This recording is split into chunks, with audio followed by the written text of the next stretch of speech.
আপনি চাকরি করেন, আপনার মায়না দেয় ওই গরিব কৃষক, আপনার মায়না দেয় ওই গরিব শ্রমিক, আপনার সংসার চলে ওই টাকায়, আমি গাড়ি চলি ওই টাকায়, আমরা ওদের টাকায় ওদের সম্মান করে কথা বলেন, ওদের ইজ্জত করে কথা বলেন, ওরাই মালিক, ওদের সংসারই চলে।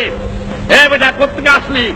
সরকারি কর্মচারীকে বলবো, মনে রেখো এই স্বাধীন দেশ ব্রিটিশ কলোনি নয়, পাকিস্তানি কলোনি নয়।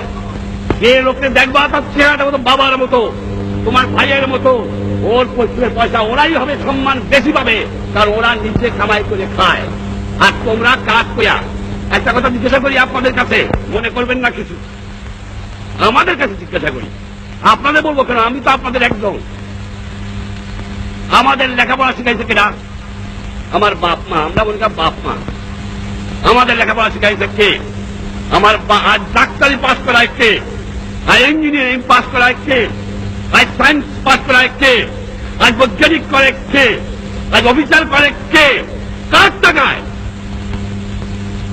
বাংলার দুঃখী জনগণের।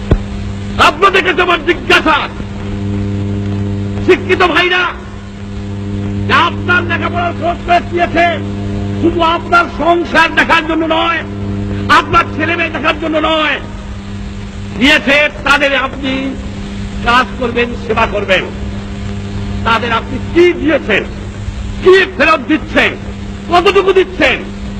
তার টাকায় ইঞ্জিনিয়ার সাহেব, তার টাকায় ডাক্তার সাহেব, তার টাকায় অফিসার সাহেব, তার টাকায় রাজনীতিবিদ সাহেব, তার টাকায় মেম্বার সাহেব, তার টাকায় সব সাহেব।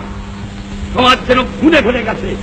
এই সমাজকে আমি চরম আঘাত করতে চাই, এই আঘাত করতে চাই।